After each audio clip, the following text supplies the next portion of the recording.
Patriotas, amigos, muy buenas noches. Gracias por acompañarnos una vez más aquí en AFN TV, American Freedom Network TV, y nuestro segmento 911, los Estados Unidos de América bajo ataque. Muchísimas gracias a todos ustedes por acompañarnos esta velada de hoy, jueves 18, 8 de la noche. Tenemos este programazo, retomando, hablando de historia con Enrique Encinosa. Para nosotros es un privilegio contar con Enrique, quien nos está recreando la historia, nos está trayendo los diferentes momentos de nuestra historia, sobre todo de que son las causas por las cuales nosotros estamos aquí en este exilio. Y de verdad espero que lo disfruten porque es un programazo. Si usted está con nosotros por primera vez, muchísimas gracias y lo apreciamos. Le invitamos a que se suscriba si no está ya con nosotros. Por favor, active los algoritmos que permite la plataforma, como son la manito arriba, la campana, estos entes que permiten notificarle a usted cuando estemos subiendo nuevos materiales. Muchísimas gracias a usted nuevamente y pasemos inmediatamente con Hablando de Historia con Enrique Encinosa. Patriotas, amigos, muy buenas noches. Gracias por acompañarnos a esta velada tradicional de los jueves 8 de la noche, donde tenemos esta tremenda oportunidad de seguir hablando de historia con Enrique Encinosa. Enrique, bienvenido, muy buenas noches. ¿Cómo tú estás? Siempre bien. ¿Para qué quejarme? No me hacen caso. Bueno, aunque sea de vez en cuando uno tiene que quejarse, alguien tiene que preocuparse por uno. Yo sé que usted es una persona que está muy bien cuidado y resguardado, así me han dicho.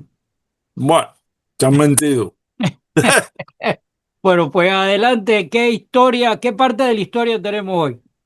El muy polémico avión de Barbados. Oh, ¿Ok?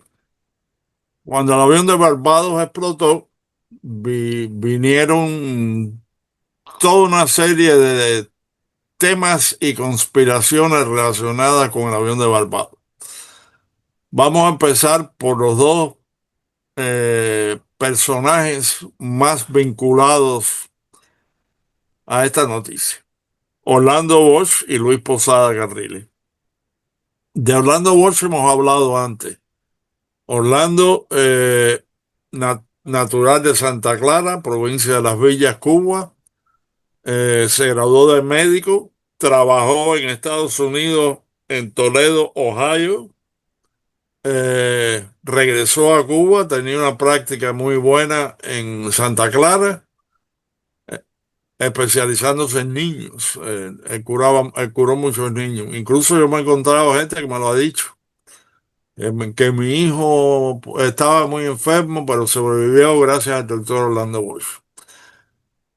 Pero Orlando Bosch, siendo un gran patriota y obsesionado por la lucha por la libertad de Cuba, se convirtió en el jefe de acción y sabotaje del 26 de julio en la provincia de La Villa. Y después, cuando el régimen de Batista colapsa, a él lo nombran gobernador de la provincia de Las Villas. Él se dio cuenta enseguida que aquello iba hacia el comunismo y empezó a conspirar. Y cuando comienzan los alzamientos en el Escambray, Bosch, con un camión de panadería vacío, se apareció en el cuartel de Santa Clara y empezó a cargarlo de armas y municiones. Le preguntaron que por qué lo hacía. Él dijo que él era el gobernador y que iba a darle municiones y armas a postas que estaban mal armadas. Y se llevó armas para 40 hombres. Una ametralladora pesada calibre 30, rifles Garand, carabinas M1, carabinas dominicanas San Cristóbal, cintas de balas, y se lo dio a los alzados. Después entra en Estados Unidos, la CIA lo entrena, CIA lo entrena en explosivos, y después él, por su cuenta, empieza a hacer ataques aéreos a Cuba, eh, a las instalaciones castristas y a las industrias castristas. Y esto fue en avionetas. En realidad era un grupo pequeño que él dirigía, pero llevaron a cabo varias acciones de este tipo, en las cuales era muy peligroso porque ellos le quitaban los pins, las espoletas a las granadas incendiarias y la metían así dentro de un pomo para que no se abriera y detonara.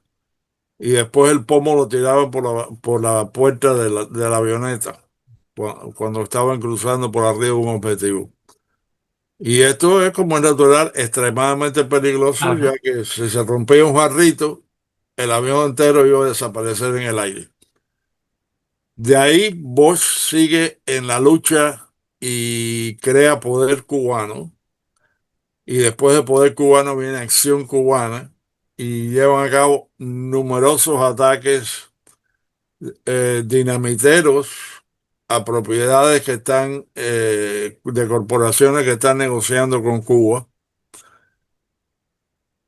Para los 1900, Bosch se encuentra entonces en Venezuela.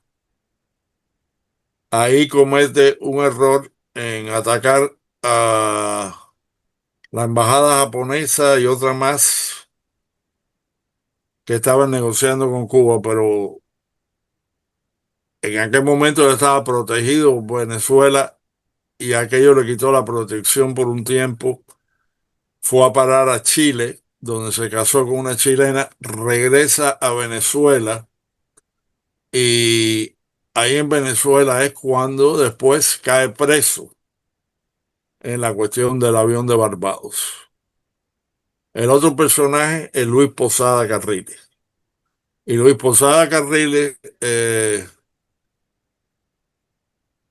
también de la provincia de Las Villas de Cienfuegos. Empezó sus conspiraciones en el directorio revolucionario en la lucha contra Batista y después en la lucha contra Fidel en el clandestinaje. Eh, Posada Carriles tenía una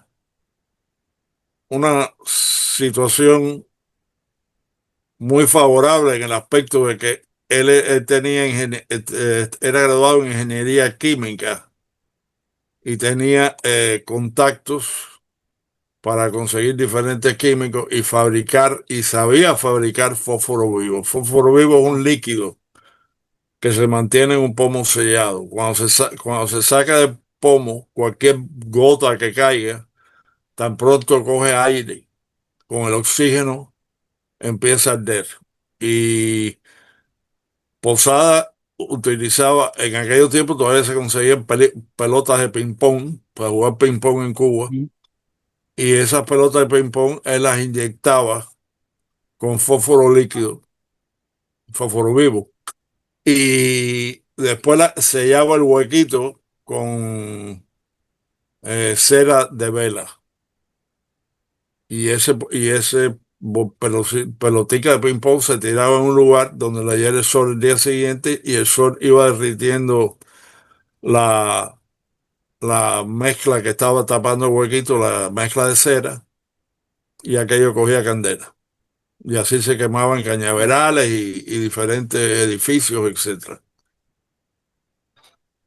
Posada viene entonces a Estados Unidos, se une a la Brigada 2506, pero llega muy tarde para participar en la invasión.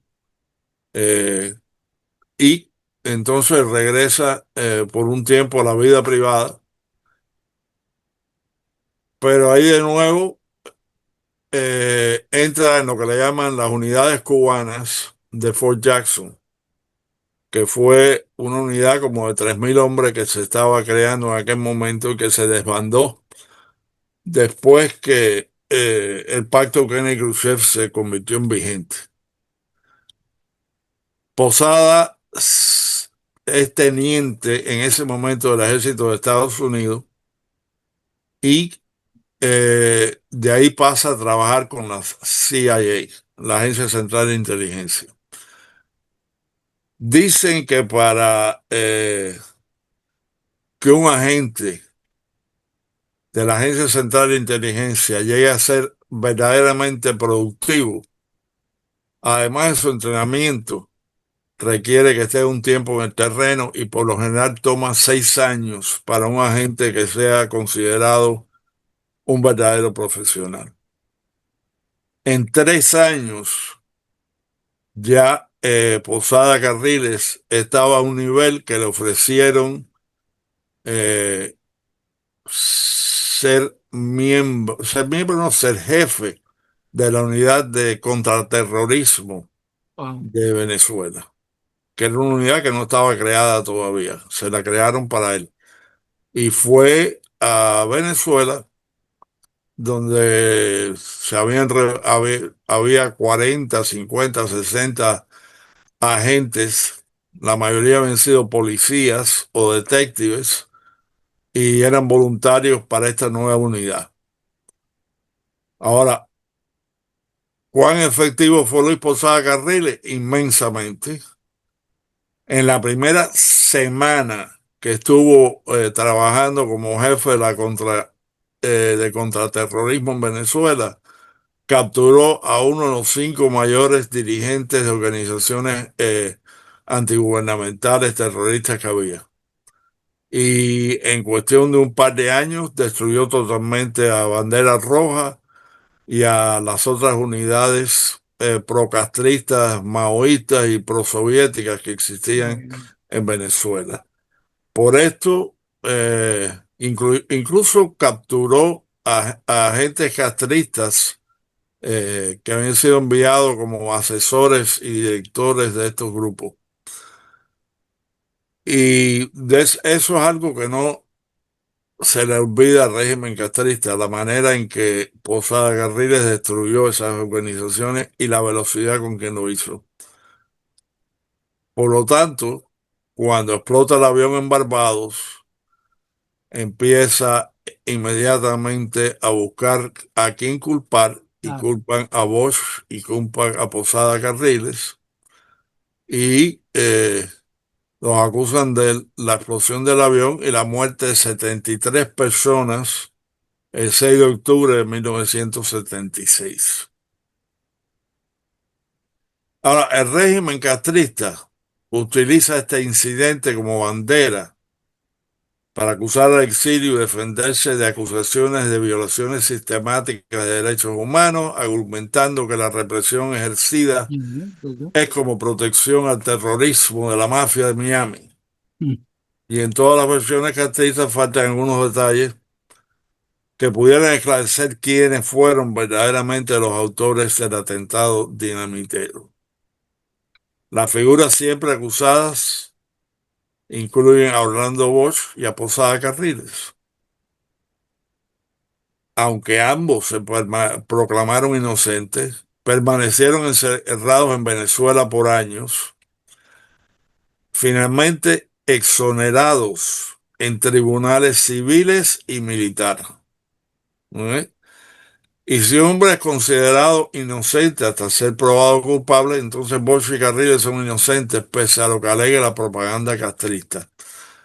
Eh, Re- Luis Posada me contó, me dijo, primero que nada, dice en el juicio que no permitieron muchísimas cosas. Había un general que su hijo había sido asesinado y él dijo públicamente que la culpa era mía, que había sido mis agentes imperialistas, etcétera, etcétera, y me acusó constantemente de ese crimen. Después se supo y salió publicada la noticia Ujú. que había sido una cuestión de narcotráfico y el hijo del general no había sido asesinado por ninguno de nosotros, sino por elementos criminales. Dice, pero el general no me pidió permiso. Y aún así salió exonerado en el tribunal. Existen 3 escenarios de especulación sobre el atentado.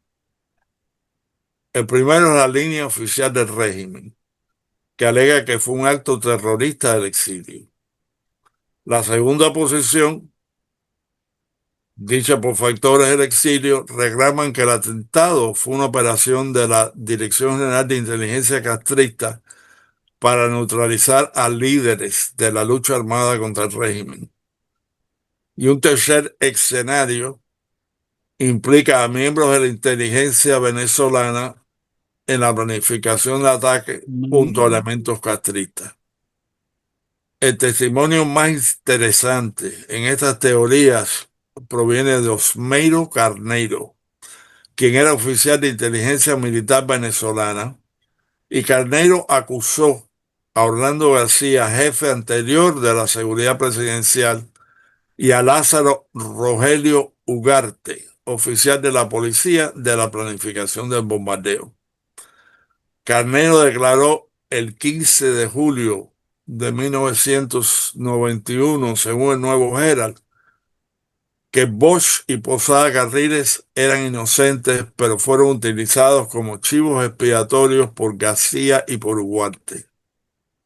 Otro testimonio que vincula a la inteligencia venezolana y al régimen castrista con el ataque del avión de Barbados proviene en testimonio de tribunales en la Florida de Ricardo El Mono Morales Navarrete, ex agente de seguridad, ex guardaespaldas de narcotraficante, informante federal, ex supervisor de la DICIP, ex mercenario en el Congo y ex agente del Servicio Secreto Venezolano, donde dirigió la sección 54 del contraespionaje.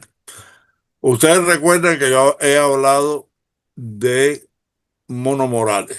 mm, El Mono Morales fue el hombre que entregó a las autoridades a Orlando Bosch, por lo cual Bosch fue preso a Atlanta por 4 años por el ataque al barco Polínica. Y Morales era un individuo bastante amoral, si no totalmente amoral, y posiblemente estaba cobrando cheques de 5 o 6 diferentes. Es lo mismo, era informante del FBI que informante de la CIA, que jugaba con el gobierno de Venezuela, que jugaba con cualquier gobierno que le pidiera información y verdaderamente era un individuo bastante despreciable. ah, bien. Por sus contactos que los tenía en tantas diferentes operaciones que hizo, Morales fue asignado a un cargo supervisor en el Servicio Secreto Venezolano, a pesar de no ser ciudadano venezolano, un requisito en la DICIP.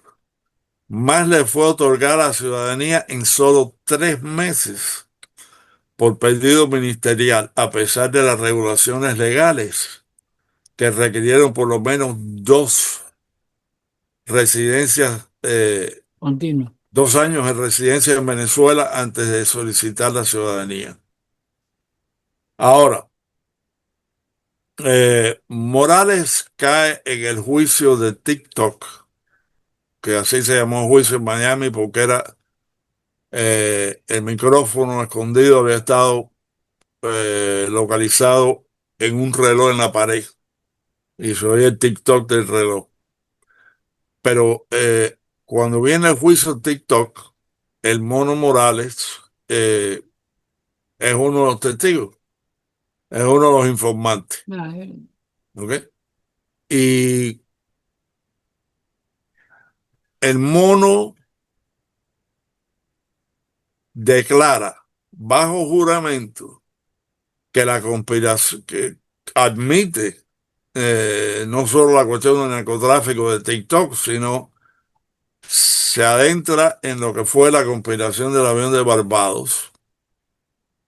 Y todo este testimonio no lo presentaron en la corte en Venezuela, no se permitió que se presentara, eh, pero Mono Morales dijo que la conspiración para explotar el avión de Barbados se originó en México, a donde Morales Navarrete viajó con pasaporte bajo el nombre Moisés Gutiérrez.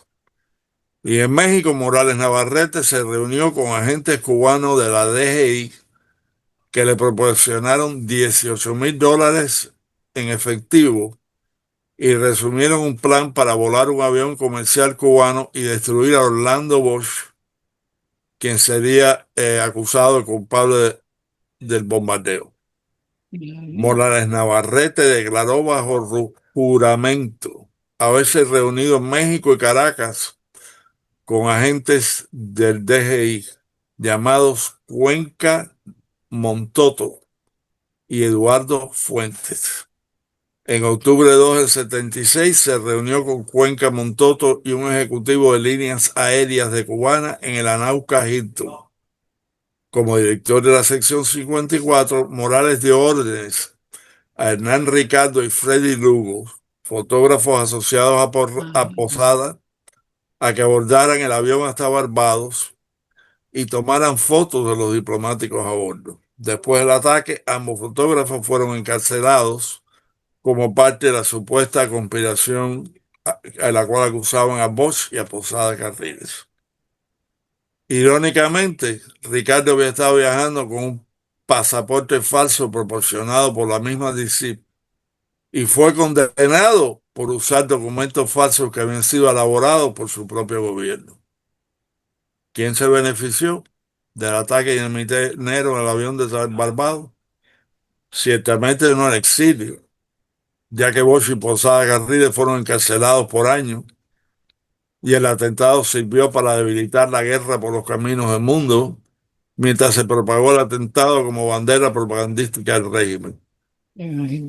¿Quién fue el responsable? Bueno, como en el caso de la muerte de Kennedy, abundan las teorías y hay temas para debatir. Yo opino que bien puede haber sido el régimen castrista. Así que, y con eso estamos hablando concluyendo bastante lo que es el avión a Barbados. No.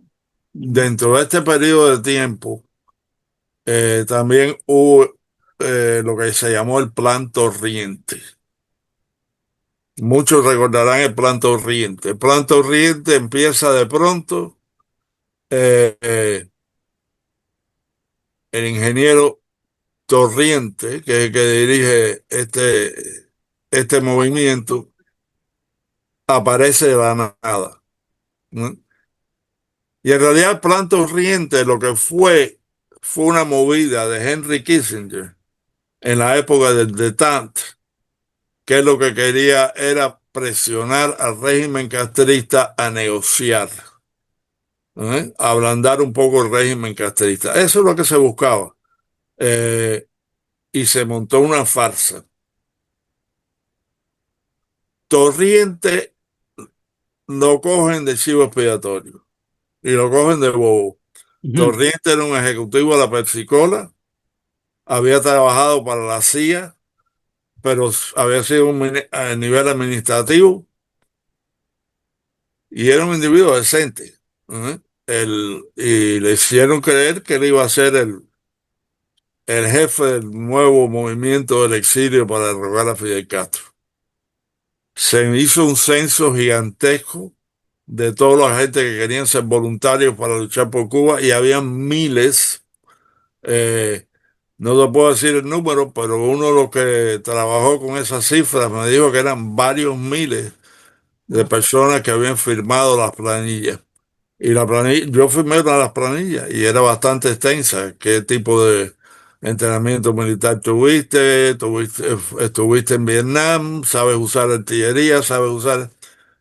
El movimiento de Torriente parecía por un tiempo ser un movimiento muy real. José Antonio Font, sobrino de Torriente, compañero mío de la agrupación Abdala, fue uno de los hombres que viajó toda Sudamérica haciendo contactos a favor del Plan Torriente. Y José Antonio me verificó, me dijo, oye, dice, Brasil estaba dispuesto a funcionar en una operación contra el régimen castrista. Dice, y estaban, si se pudiera haber formado una coalición de varios países y hubiera sido problemático para el régimen castrista. El ataque a Puerto Samá donde fueron heridos o fallecieron varios civiles en los cruces de fuego entre las tropas castristas y los comandos que fueron a Samá. El ataque a Samá fue hecho a espaldas de la CIA y a espaldas de Torriente. Tony Iglesias llevó el ataque porque la gente que estaba en esa operación estaban muy ansiosos de funcionar. Había inteligencia para llevar a cabo el operativo y se llevó a cabo a pesar. Y eso amargó mucho la situación con los americanos y lo que ellos deseaban, que era una negociación y no una guerra. A Torrientes se le acusó también de malversar fondos porque uno de los desarrollos en construcción aquí pegado a Palmetto. No, bueno, o sea, ahí en la calle 8 había un desarrollo de casas y que era relativamente grande y ahí se estaba lo que acusaron que era como si Mm. fuera un lavado de dinero y para embolsillarse dinero corriente, en realidad era para pagar el salario de los hombres que atacaron Samá, de los hombres que estaban funcionando en labores de inteligencia, etcétera. El problema de Torrientes fue que cuando él se dio cuenta que todo era una burla y que ahí no iba a pasar nada, ¿eh? Y ¿Eh? que era un plan de Kissinger, que le había salido mal a Kissinger y ahora lo iban a dejar, si Torriente hubiese ido públicamente y hubiera dicho, me engañaron, ¿ok? Yo no pensé que esto iba a ser así, pero no lo hizo y le costó la vida. Le costó la vida porque muchos cubanos pensaron que él era un traidor, que era un individuo que se había embolsillado el dinero, que todo había sido una fábula. Y el pobre eh, fue un individuo prácticamente anónimo que lo pusieron como la reina de Inglaterra, lo coronaron Sí. y después lo utilizaron. Así que, esa fue la tragedia del Plan Torriente. Y también hubo en esta época, y en la próxima voy a hablar sobre el Frente de Liberación Nacional de Cuba, pero también en esta época hubo muchos asesinatos. Wow. Eh, Mataron a Manferrer, de eso a mí el régimen castrista me acusó. Yo no tuve nada que ver con la muerte de Manferrer, pero el régimen castrista acusa por gusto. ¿Eh? Por gusto no, por propaganda. Sí.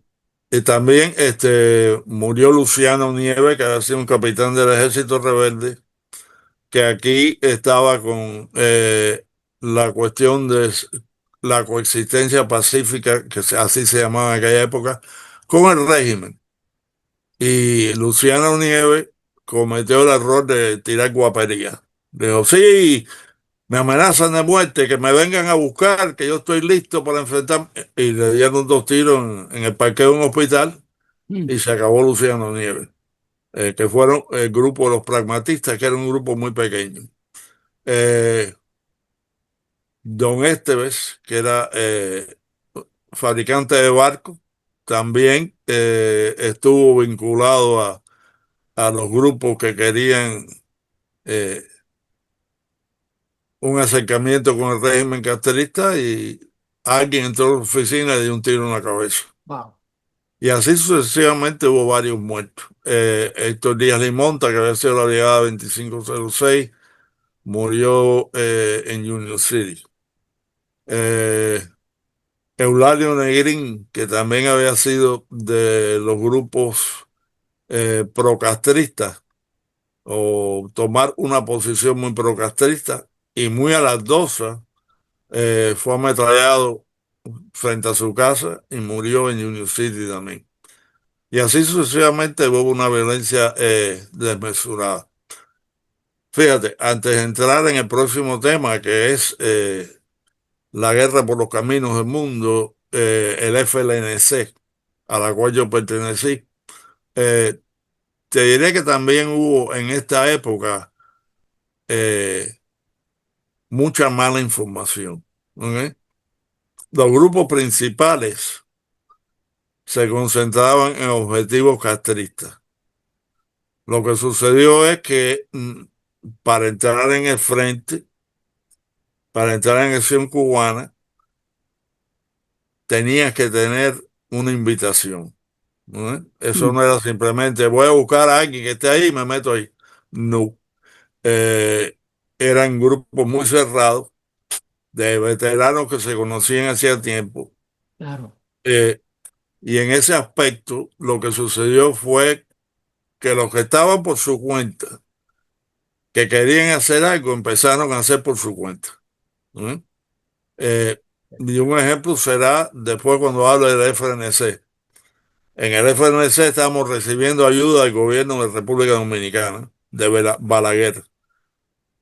Pero como no se podía dar la publicidad, alguien aquí se entusiasmó y dijo, oh, el gobierno de República Dominicana hace negocios con Cuba y le metieron un bombazo al consulado aquí, a pesar de que Balaguer nos estaba ayudando a nosotros ya. O sea, y así también existió un año en que hubo 55 bombas Wow. en Dade County. ¿Ok? Yo te diría que esas 55 unas cuantas, sí eran dirigidas a agencias que hacían negocio con Cuba, ese tipo de cosas. Pero la gran mayoría, ¿ok?, de las bombas fueron de la guerra de la bolita, que eran elementos criminales que estaban negociando el juego ilícito Mm, y estaban fajados por territorio y estaban fabricando bombas. Uno de los que fabricó muchas bombas para ellos fue el Mono Morales Navarrete, del cual acabamos de hablar. Así que Enrique, años después, nos quedan 6 minutos de programa, así que me quiero despedir aquí y te dejo para final. Amigo, compartan el programa, la historia es importante tenerla en vigencia. Yo me acabo de enterar de algunas cosas ahora aquí. Y lo importante es mantener la secuencia de todos estos programas.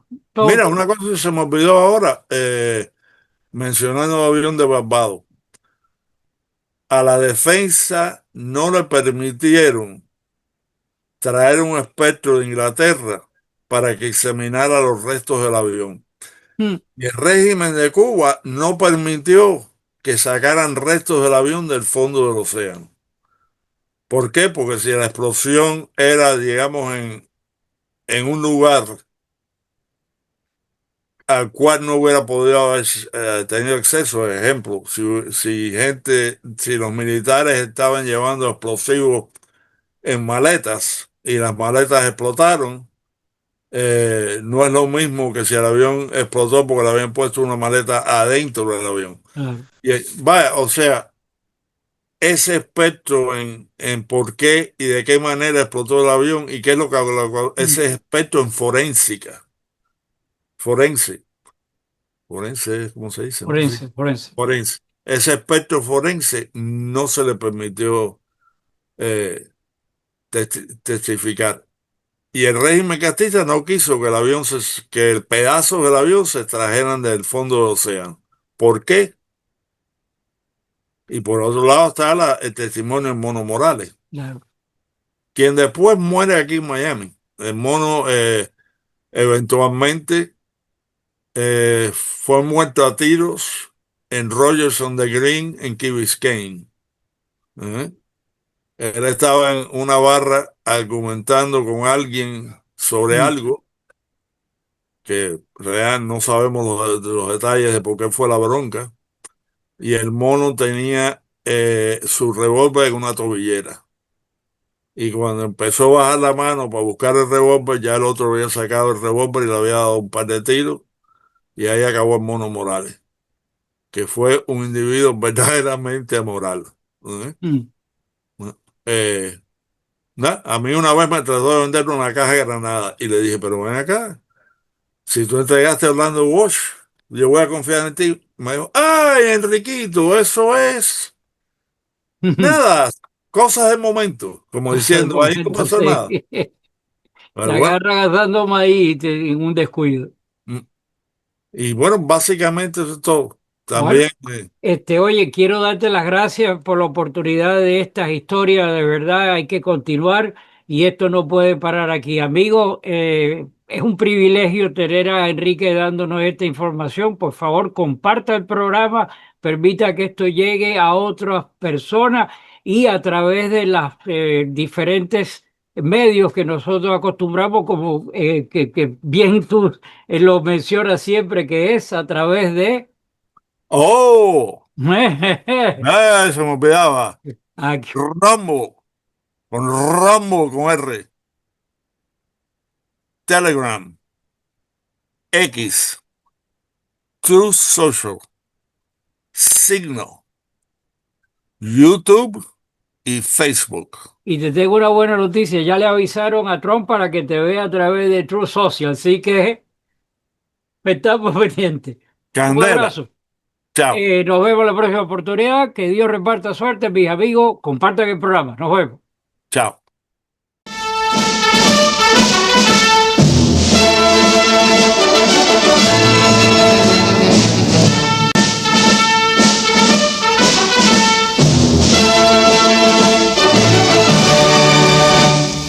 Combate, correr, hay a veces que la patria os contempla orgullosa, oye más una muerte gloriosa que morir por la patria es vivir.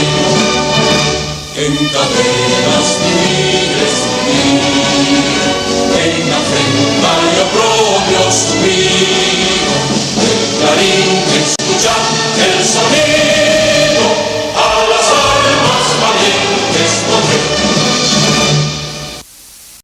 I pledge allegiance to the flag of the United States of America and to the republic for which it stands, one nation, under God, indivisible, with liberty and justice for all.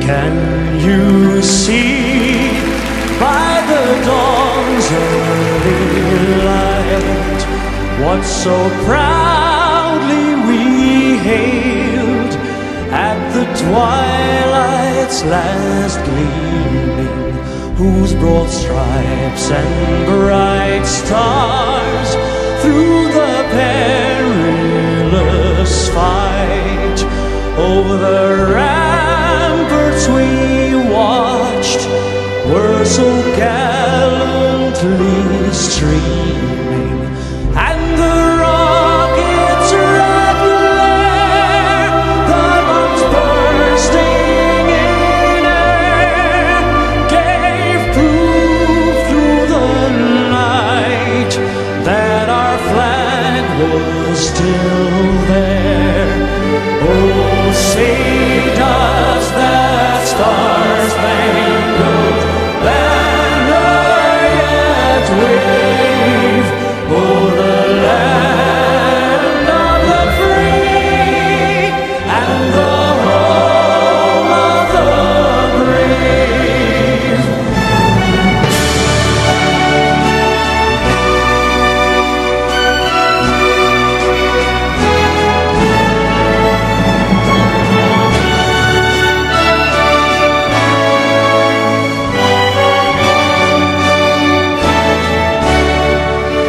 And the rockets' red glare, the bombs bursting in air, gave proof through the night that our flag was still there.